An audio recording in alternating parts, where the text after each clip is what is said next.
Hello, bienvenue dans ce nouveau podcast. Je vais te parler aujourd'hui de stabilité émotionnelle, des yo-yo émotionnels. C'est vrai que parfois dans la vie, nous sommes victimes de ces aléas d'humeur, de bien-être, etc. C'est-à-dire que sur certaines périodes, ça va aller bien, on va être bien, on va avoir la patate, l'énergie, la pêche, on va réussir à avancer. Puis soudainement, sans qu'on s'y attende, paf, on a cette baisse d'énergie, presque voire même la déprime. Et il y a des personnes qui sont très sujets à ce genre de phénomène. Et donc, j'aimerais évoquer avec toi ce sujet, notamment 3 questions pour t'amener de la stabilité émotionnelle dans ton quotidien. Et c'est vrai que quand on a des singularités qui demandent un apprentissage, une gestion, etc., telles que le fait d'être LGBT ou avoir un handicap ou quelque chose qui nous rend vraiment très, comment dire ça, très singulier par rapport à la pseudo-normalité sociale. Et du coup, ça peut nous ramener beaucoup de choses dans la tête, beaucoup d'émotions à gérer, beaucoup d'incertitudes, de doutes, de travail, de questionnement sur notre estime, notre amour, etc. Donc voilà, on va bosser sur ce truc-là aujourd'hui, le yo-yo émotionnel, comment le stabiliser. Bienvenue à toi dans ce podcast homoheureux.fr. Je suis David, thérapeute. Mon métier c'est d'accompagner les personnes à aller bien dans leur vie, à être enthousiastes, à vivre une vie épanouissante. Et j'accompagne en particulier la communauté LGBT. Tu peux retrouver mes différentes propositions d'accompagnement sur homoheureux.fr. Tu as le lien sous la vidéo si tu m'écoutes sur YouTube ou n'importe quelle plateforme de podcast. Et je te propose bien sûr un guide Homo heureux, être un homo épanoui. Ça s'adresse à toute personne qui n'est pas LGBT. Et ça se trouve pareil sur homoheureux.fr. Donc, l'idée pour moi, c'est de développer le concept que la stabilité émotionnelle, c'est un facteur de joie et de bonheur de vie au quotidien. Il y a des phénomènes dans la vie, nous sommes plus ou moins sujets à ça, c'est-à-dire des moments où tout va bien et sans raison apparente, soudainement, ça va mal et l'espace entre ces moments, l'amplitude, je veux dire, entre ces moments où tout va bien et le tout va mal peut être plus ou moins fort. Voilà, il y a des facteurs neurochimiques, physiologiques, c'est-à-dire que ça se passe dans le sang, dans le corps. Il y a des facteurs psychologiques et il y a bien sûr beaucoup d'autres dimensions encore à prendre en compte dans cette notion de stabilité émotionnelle ou de yo-yo émotionnel. Là, ce que j'évoque comme phénomène, c'est quelque chose qui s'étale sur plusieurs jours, plusieurs semaines, voire plusieurs mois. C'est-à-dire que pendant plusieurs mois, t'es bien, souvent l'énergie elle monte, la créativité elle monte, etc. T'as la pêche et tout ça va. Et puis, progressivement, en l'espace de quelques jours, paf, tout s'effondre. Il y a un événement, il y a quelque chose qui se passe où tu sais que ça s'est passé, ou alors tu sais pas du tout qu'est-ce qui se passe, et ça s'effondre.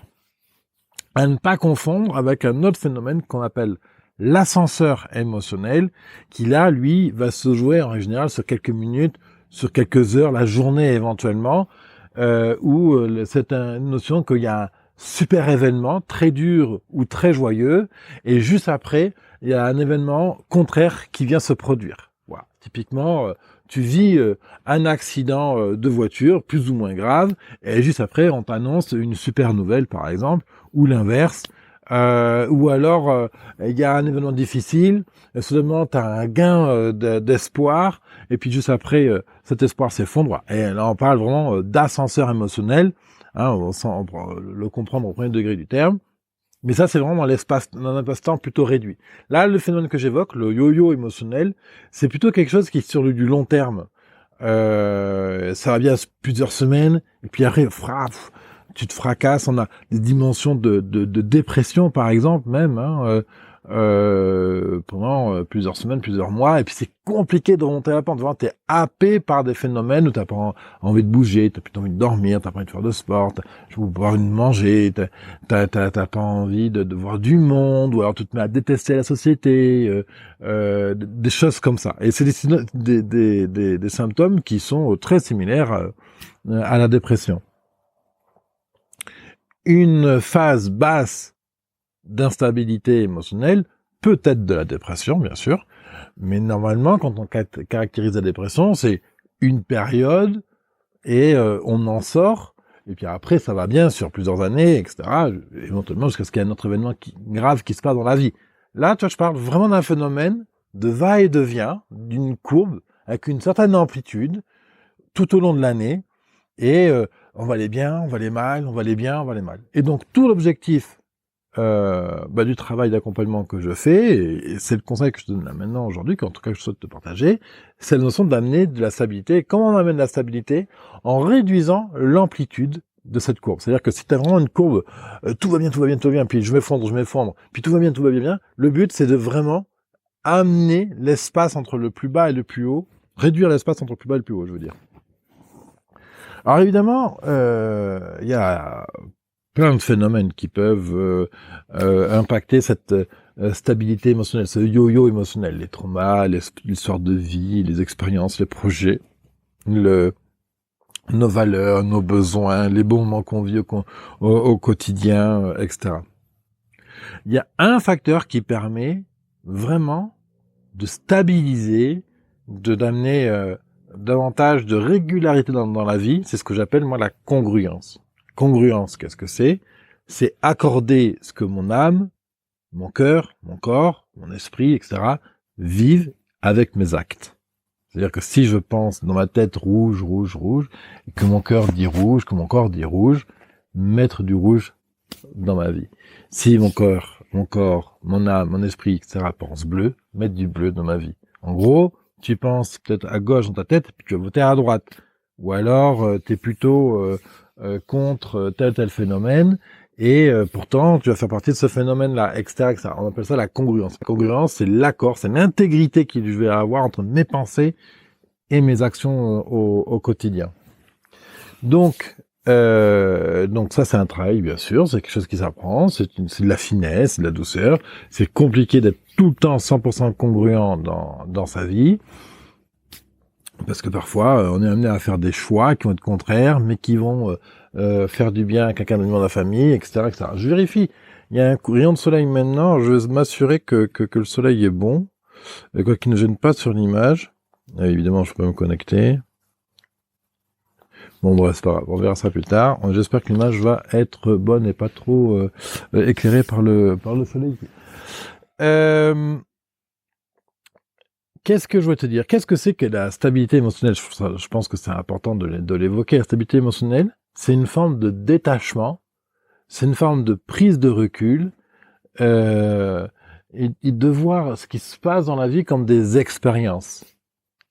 Et quand je parle de détachement, je veux pas dire que il y a ce que fait David dans sa vie, et puis il y a David, et puis les conneries que tu fais, ça te concerne pas. Non, détachement, c'est-à-dire que on prend un certain recul avec les événements. Il y a des événements qui arrivent, qui ont lieu, qui surviennent, et ça veut dire ne pas tout prendre personnellement très à cœur, au fin fond de ses tripes, et de dire que oh là là, le pauvre enfant là qui est dans la rue, ou cette maman là qui galère avec ses enfants, ou je sais pas, ce gars, ce charpentier qui a beaucoup de peine à monter les poutres en haut du toit. Bon, ok, ce charpentier a de la douleur, cette maman a de la douleur, etc.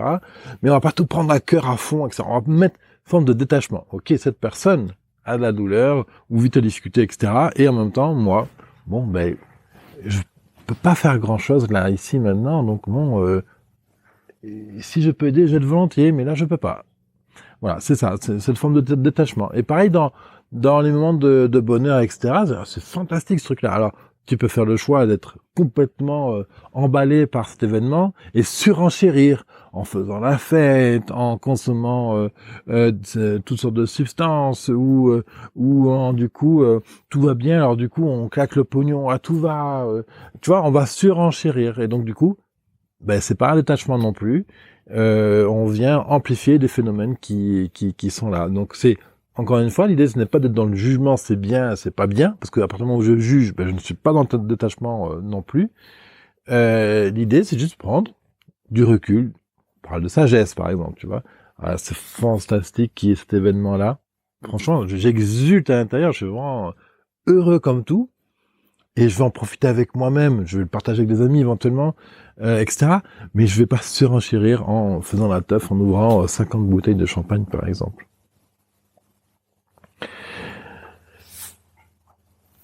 L'idée, je t'ai évoqué que la stabilité émotionnelle, c'était donc une forme d'attachement, de prise de recul, d'expérience de vie.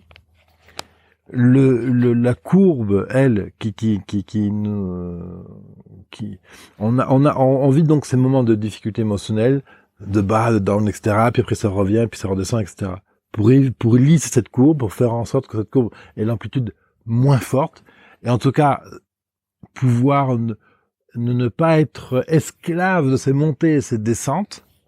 L'idée, c'est de mettre en place donc une congruence et donc de mettre en œuvre des projets qui tiennent à cœur, des projets. Alors quand je dis projets, c'est des actes politiques, ce sont des actes philosophiques, des actes d'amour, des actes de vie au quotidien, pour que vraiment ta vie soit la plus en accord possible à ce que tu aspires profondément toi. Alors évidemment, ça demande des réflexions, d'être conscient de tout ça, de développer de la réflexion. Mais pour moi, la stabilité émotionnelle passe notamment par cette congruence de vie. Et il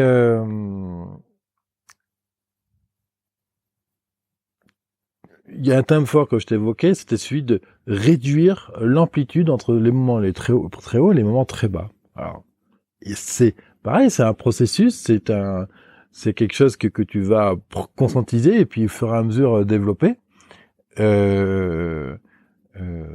À ne pas confondre avec ne pas exprimer ses émotions. Hein, c'est deux choses. Il y a vivre l'émotion, savoir les ressentir. Il y a les amplifier dans son corps, éventuellement. Et il y a les exprimer, etc., à autrui. C'est trois phénomènes différents. D'abord, je ressens l'émotion. Je choisis plus ou moins consciemment qu'est-ce que j'en fais. Est-ce que je surenchéris, justement, comme je disais tout à l'heure, avec différents produits tels que l'alcool. Ou est-ce que j'étouffe au contraire, hein, en dormant, en m'enfuyant, etc. Et le partager avec les autres. Partager les émotions, ce qu'on vit, c'est toujours excellent. Hein, c'est toujours excellent. Le partage, c'est la clé. Donc, si par contre, à l'inverse, je cherche à trop lisser ma courbe de moments bien, de moments difficiles ou moins agréables, si je cherche à faire une ligne droite, comme ça, ou la plus plate possible, bah, c'est simple, une courbe plate, c'est la mort. Hein. Si le cœur il arrête de vibrer, à un moment donné le cœur il est en contraction, à un moment il est en expulsion, en expansion. Et s'il arrête de faire ce mouvement, il n'y a pas de vie. Pour les émotions, etc., c'est pareil. Il a d'ailleurs été démontré que un humain sans émotion, il meurt dans les 3 secondes. Okay, si nous n'avons pas d'émotion, nous mourrons dans les 3 secondes. Ça donne juste la dimension de l'importance des émotions. Donc il ne s'agit pas là de venir les blâmer, les juger, les sacrifier, je sais pas moi, faire tout ce que tu as envie de refoulement avec, de déni, de jugement.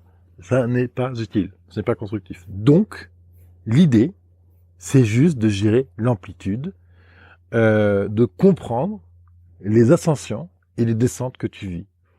En vérité, si je creuse vraiment, et ça peut être l'objet d'un travail en thérapie, c'est qu'il y a bien des événements qui viennent déclencher ces ascensions, et il y a bien ces événements qui viennent déclencher les descentes. Il y a des événements dans ta tête, des événements dans ton environnement de travail, familial, de vie, etc. Donc le premier conseil que je peux te suggérer, c'est que ne donne de l'importance que ce que tu peux contrôler. Je donne de l'importance à ce que je peux contrôler. Il y a des gens qui se mettent dans des états pas possibles parce qu'il va pleuvoir. Alors je sais pas si c'est ton cas, mais est-ce que je peux contrôler la pluie? Est-ce que je peux contrôler s'il va pleuvoir ou pas maintenant? Clairement, non, je peux pas. Donc, à quoi ça sert de me donner de l'importance? À quoi ça sert de donner de la valeur à créer des émotions et qui vont dominer ma gestion, mon humeur, ma joie, mon plaisir, etc. Si je ne peux pas contrôler cet événement-là, en fait. Il pleut, ok, il pleut. Et donc, évidemment, ça peut te demander peut-être une approche pour être en paix avec le fait qu'il pleuve. Évidemment, je te donne un exemple très simple, peut-être simpliste même. Si tu regardes les différents événements qui dans ta vie qui te coûtent cher en émotions, que ce soit en émotions très joyeuses ou en émotions très difficiles, est-ce que ça vaut vraiment la peine de lui donner toute cette importance-là?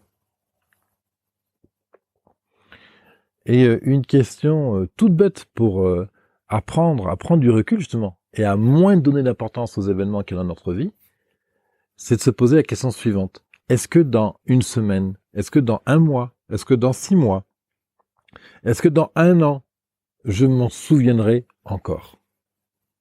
Je te raconte une anecdote. J'ai passé une semaine au Portugal. C'était en juin. Le début de la semaine a été plutôt difficile. Et à la fin de cette semaine, de ce séjour, qui a duré donc une semaine, c'était génial. J'ai réussi à m'adapter, à comprendre les choses, à trouver un rythme, etc., à profiter de la chaleur, de la mer, etc. Bon, et je rentre en France, super, en plus je retrouve des amis, ça se passe super bien, on passe une bonne soirée ensemble, et je rentre chez moi, et là, paladra, mes 2 congélateurs sont tout pourris, une coupure des courants à cause d'un orage, et les congélateurs ont tout décongelé, etc. Je perds toute ma matière première, toute la viande, les super produits que j'avais à l'intérieur, etc. Et là, ça me prend le crâne. Vraiment, déjà, c'est casse-pied à nettoyer. Ensuite, je perds beaucoup de valeur monétaire, plus de 2000 euros dans mes congèles. Et surtout, j'ai horreur de gaspiller. Et là, je suis obligé de jeter des morceaux de premier choix et tout. Alors, je jette pas à la poubelle, je donne aux animaux, etc. pour que ce soit, au moins que ça ait un usage, quoi. Mais enfin bon, les super magrets de canard, quoi, je les ai perdus, quoi. Donc voilà. Donc là, toi, donc là, tout le bénéfice des vacances, tu l'oublies. Je commence à faire le point des dégâts, machin. Bon. Puis en gros, vers la fin de l'après-midi. Ça faisait 2-3 heures donc que j'avais découvert le problème. Là, je me dis, ok David, est-ce que dans un mois, je m'en souviendrai encore? Bon, dans un mois, peut-être encore un peu, ouais. Dans un an. Est-ce que dans un an, je m'en souviendrai que j'ai perdu ça, telle valeur financière, tel morceau, tel plat cuisiné, tel super produit? Est-ce que je m'en souviendrai? Probablement non. Dans 3 ans? Non. Clairement, dans 3 ans, je vais le oublier. Alors, si dans un mois, dans 6 mois, dans un an, cet événement, tu ne t'en souviens pas, il n'a aucune forme d'importance. La seule forme d'importance qu'il a, cet événement, c'est aujourd'hui, ici, maintenant. C'est tout. Tu prends ta voiture, paf, tu pètes un truc, tu abîmes la bagnole. Est-ce que dans un an, tu t'en souviendras? Non. Si tu as un accident physique avec des blessures physiques, dans un an, ouais, tu t'en souviendras. Donc là, il a de l'importance. Après, quelle importance je lui donne? Est-ce que je reste à m'appesantir sur mon sort, j'étais blessé, etc. Est-ce que c'est vraiment pertinent? Qu'est-ce que va venir alimenter le fait de s'appesantir cet événement-là? Il va rien apporter de très concret en fait dans ton quotidien, si ce n'est du poids, de la lourdeur, de la tristesse, de la colère, l'aigritude, ce genre de choses. Donc, je donne de l'importance à ce que je peux contrôler. J'ai du mal à dire cette phrase. Je ne donne de l'importance que ce que je peux contrôler, sur lequel je peux influencer, je sais plus comment on dit. Et donc du coup, ça va changer toute ma dynamique émotionnelle. Il pleut, il pleut, fait chier, j'ai envie d'aller me balader aujourd'hui en moto, je peux pas. Voilà, c'est comme ça, il passe autre chose. Ou alors tu mets ta combi, tu vas faire la moto sur la piste. Pas de problème. Tu fais un choix. Donc typiquement, les choses qu'on ne peut pas contrôler, le comportement des autres, la météo, l'économie, ce que va faire ton patron ou tes collègues de travail, il y a plein de choses comme ça. Et donc, on met de côté ce truc-là. Ça, c'est un truc qu'on pourra bosser ensemble en thérapie si tu as envie, ou même dans d'autres podcasts, c'est un sujet sur lequel je reviendrai, comment on fait pour prendre la distance sur des événements, des choses qu'on ne peut pas contrôler. Et en gros, il y a quand même 2 choses qui permettent de gérer, de prendre plus facilement du recul avec des événements qu'on ne peut pas contrôler. C'est donc la stabilité émotionnelle. Et quelles sont les 2 premières choses qui vont impacter la stabilité émotionnelle? La qualité du sommeil et la qualité de tes choix. Le sommeil, si t'es fatigué, c'est compliqué d'avoir la tête claire. Et dans le sommeil, c'est toute l'hygiène de vie. Je te réfère à différentes vidéos sur le bonheur, la joie, le cocktail du bonheur, etc., où j'explique les phénomènes qui impactent la bonne humeur, les vidéos précédentes. Donc, si je dors bien, que je mange bien, que je fais un peu de sport, etc., j'ai forcément, en tout cas, je cultive une physiologie saine, donc un fonctionnement du cerveau sain, donc une capacité à gérer mes émotions un peu plus grande que si je ne fais pas ces choses-là. Et il y a un autre événement qui permet de prendre un meilleur contrôle sur ce qui se passe, c'est faire des choix proactifs. C'est l'inverse d'être victime. Soit je suis victime de ce qui se passe, la météo, soit je décide proactivement que je ne suis pas victime de la météo. Que même s'il pleut, je vais pouvoir me balader. Je vais prendre un parapluie, je vais prendre des bottes, je vais mettre un joli ciré qui me plaît avec une belle couleur. Et voilà. Donc pareil, faire des choix, c'est la notion d'être congruent entre ce que j'ai envie de vivre et ce que je mets en œuvre au quotidien. Voilà. La deuxième chose que je te suggère dans cette vidéo pour développer et cultiver ta stabilité émotionnelle, c'est la notion de j'apprends à reconnaître où je suis sur la courbe. Et donc, les sensations associées. Quand tu es en train de monter, tu as des sensations à ces endroits-là. Et donc, tu peux apprendre à reconnaître ces émotions-là pour savoir où est-ce que tu en es sur ta courbe. Parce que, inéluctablement, on a des moments de phase montante, des phases descendantes, etc. Le but, c'est que de savoir où on est sur la courbe, de pouvoir interagir en conséquence et de pouvoir faire en sorte que cette courbe, on peut la faire monter, mais on sait que plus on monte, plus on va redescendre derrière. Donc, c'est d'adoucir cette courbe et puis cette courbe, elle n'est pas obligée d'être montante et descendante. On peut faire prendre d'autres formes à cette courbe. On peut l'amener à gauche, on peut l'amener à droite. Quand je vais à gauche ou à droite, je suis pas en train de descendre. Ah là maintenant, je n'arrive plus à cultiver l'art. Imaginons que je fais du yoga. Toujours je fais du yoga et tout, je suis à fond. Puis un jour, j'ai plus envie d'en faire. Bon, je vais faire autre chose. Je peux soit me forcer à faire du yoga, mais je vais souffrir. Je peux être déprimé parce que j'arrête de faire du yoga, ou je peux décider de faire une autre activité. Voilà. Une autre activité, du vélo, de la lecture, de la piscine, que sais-je encore. Donc l'idée, c'est de savoir où j'en suis sur la courbe. Comment on fait pour savoir où j'en suis sur la courbe? C'est d'être à l'écoute de ses émotions. De qu'est-ce qui se passe? De ses envies. Qu'est-ce qui t'a mis en joie récemment? Qu'est-ce qui t'a mis plutôt en tristesse ou en colère? C'est des indices. Et donc d'écouter un peu qu'est-ce qui se passe et de venir interroger régulièrement l'énergie dans laquelle tu te trouves. Ni plus, ni moins.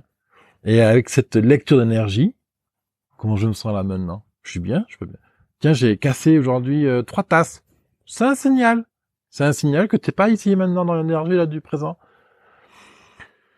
Typiquement quand je fais ma vaisselle, bien sûr je peux vagabonder des fois à des pensées, et puis je manque de casser un truc. Je me dis, David, t'es où là? Et effectivement, quand j'interroge ma météo mentale, effectivement, tu te donnes un petit truc un peu limitant, jugeant, une râlerie, un truc comme ça. Voilà, et c'est comme ça que je cultive l'art de comprendre qu'est-ce qui se passe un peu dans ma tête. Et bien sûr, je m'effaille, bien sûr, à un moment donné, je m'emporte et tout, évidemment. Mais voilà, c'est venir ressentir plus finement et de plus en plus finement ce qui se passe dans ton quotidien. Et pour ça, je parle de météo mentale. Et la troisième question que je voulais te proposer de réfléchir, c'est quand on est dans une phase descendante, et puis quand on est en bas, la difficulté, c'est de réussir à remonter. Parce que, on peut se complaire, bien sûr, dans cette situation-là, mais en général, c'est pas agréable, on a envie de bouger, on a envie de réussir à faire des choses, puis on n'y arrive pas, et ça nous met encore plus la colère, ce genre de choses. Et donc, la vraie question que j'ai envie de te poser, c'est qu'est-ce qui te fait du bien quand tu es dans ces périodes basses? Voilà. Qu'est-ce qui te fait du bien quand tu es dans ces périodes basses? Et ça, c'est une vraie question. Moi, je me suis cultivé des fichiers, des listes de choses que je peux faire quand je suis dans ces moments de descente. Non pas pour absolument contrer la descente, parce que tu pourras pas, tu peux la contrer, mais pour adoucir. Si on cherche à contrer, on est dans la résistance, on est dans le déni, on est dans le jugement, etc. La descente, dis-toi toujours que cette descente, c'est un message. Elle a un message pour toi. Il y a un cadeau, il y a quelque chose à apprendre derrière. Bien sûr, on ne le sait pas forcément à l'avance, mais voilà, on a la possibilité d'apprendre quelque chose. Donc moi, c'est ce que je me dis. Quand il arrive quelque chose qui n'est pas agréable, c'est je me dis, ok, il y a un cadeau derrière, que je découvre ou non ce cadeau maintenant, je sais qu'un jour je l'apprendrai. Voilà. Et donc, je me suis fait une liste, toutes ces petites choses que j'aime faire, qui me font du bien, qui me revigorent, qui me mettre du baume, baume au cœur, du baume à l'âme, qui m'adoucit, qui me permet de me redynamiser, etc. Sur ma liste, par exemple, j'ai le massage. Je vais avoir un balade à vélo. Je vais avoir sauter, tu sais, sauter à pieds joints. Je vais avoir organisé une soirée avec des amis. Des choses comme ça, toutes sortes de choses. Donc, au fur et à mesure que j'ai fait des choses qui m'ont vraiment fait du bien, je les ai notées dans cette liste-là. Parce que le truc, c'est que quand on est dans des phases un peu dépressives, un peu de dépression, de down, etc., notre cerveau n'est plus assez en recul pour lui-même suggérer les trucs qui te font du bien. Et donc, c'est pour ça que j'ai fait cette liste-là. Comme ça, quand je suis un peu pas très bien en super forme, eh bien, je peux venir consulter cette liste. Et là, avec un peu de chance, il y a quelque chose qui va faire pop dans la tête. Et me dire, ah ouais, tu as un massage, allez, tiens, j'appelle ma belle-sœur pour faire un super massage. Et puis, effectivement, après le massage, en règle générale, bah ouais, je suis apaisé, je suis recentré, j'ai beaucoup moins de pensées envahissantes qui me limitent de lourdeur.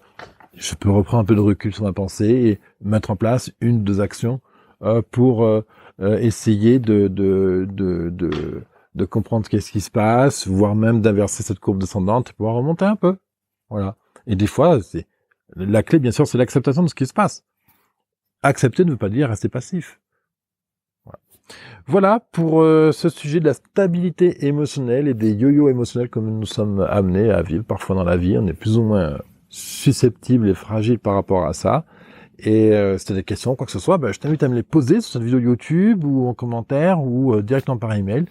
Tu peux bien entendu me contacter sur mon blog homoheureux.fr. Tu as le lien sous la vidéo dans la description du podcast. Tu m'écoutes sur des plateformes. Et je serai ravi d'échanger avec toi et je t'invite vraiment à télécharger mon guide Homo Heureux, une vie homo épanouissante, destiné à toutes les personnes LGBT. Voilà. Merci à toi, merci pour ton écoute et à bientôt dans un prochain podcast. Bye bye.